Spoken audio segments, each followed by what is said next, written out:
How do you create something genuinely terrifying in just a few minutes? Well, in this explainer, we're going to tear apart the animated short horror film Flicker, and we're going to see exactly how it uses something as simple as a video call to build this unbearable suspense and then deliver a twist that is just, wow, absolutely shocking. So the film just throws you right in with this line from our main character, Jess. She's just moved into a new apartment, see, and she's telling her friend Peter that she's already dug up something pretty unsettling. It's that classic horror setup, you know. It just promises that a really dark secret is about to come out. So we open with Jess. She's on this video call. She's kind of showing off her new place. And she tells Peter she got it for a ridiculously low price. Which, I mean, come on, if you're a horror fan, you know that is the biggest red flag in the history of red flags. She even admits that ever since she moved in, she's just been paying this really strange feeling. And yeah, that feeling, it was totally justified. After doing a little digging online, she found out the grim history of her new home. And it wasn't just a single death. No, it was an entire family. A mother, a father, and their young son, all of them found dead right there in her apartment. The mystery just got a whole lot deeper. Okay, and this is where the movie gets really clever. The one little detail that takes this from just your average ghost story to something way more disturbing is the murder weapon. Not a knife, not a gun, a fork.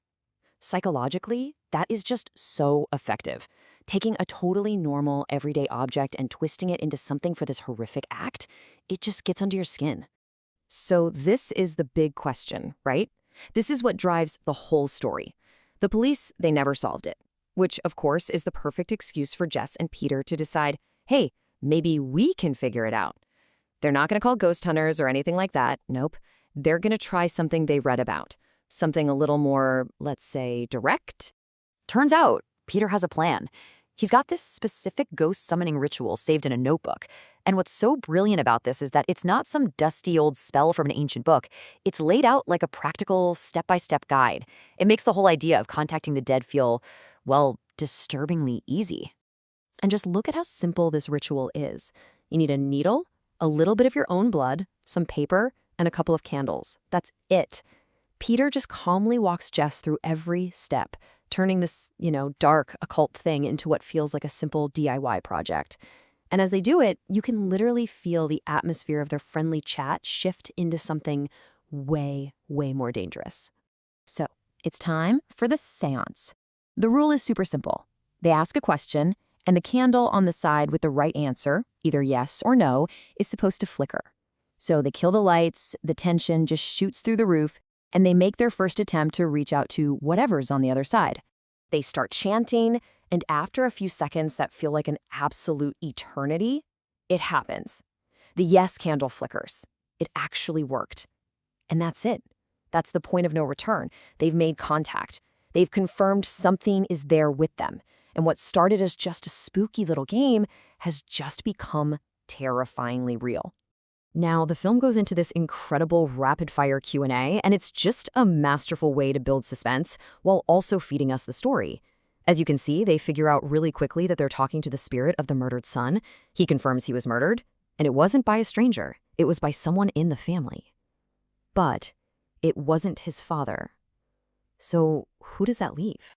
And that brings them to the final, absolutely chilling question of their little investigation. It's blunt, it's brutal, and the entire mystery is now hanging on the flicker of one tiny flame. You just know the truth they've been looking for might be so much worse than they ever imagined. And there it is. The yes candle flickers. The confirmation is just devastating. The mother was the killer. She murdered her own husband and her own son with a fork. So mystery solved, right? Nope. The horror is just getting started. Now, a lot of stories would probably stop there, but the spirit isn't done with them yet. The film just completely pivots from this supernatural whodunit into a direct, immediate threat. They found the truth, sure, but by finding it, they've attracted some very, very unwanted attention. So Peter asks this crucial follow-up question.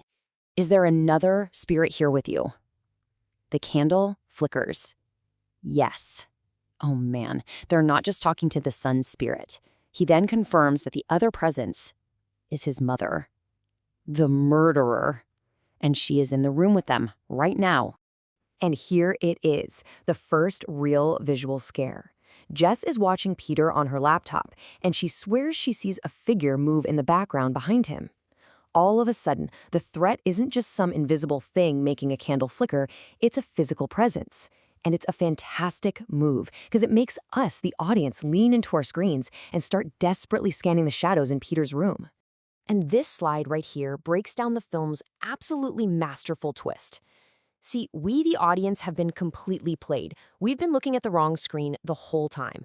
Just as Peter tells Jess there's a woman standing behind her, we get it.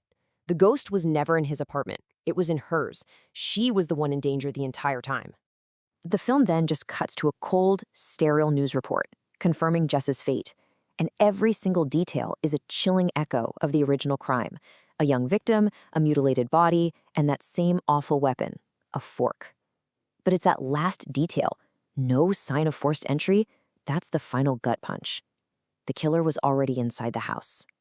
I mean, the story is terrifying, for sure, but the craft behind that terror is what's truly brilliant. Flicker doesn't do cheap jump scares, not at all. Instead, it meticulously, piece by piece, builds this incredible sense of dread using some very specific tricks.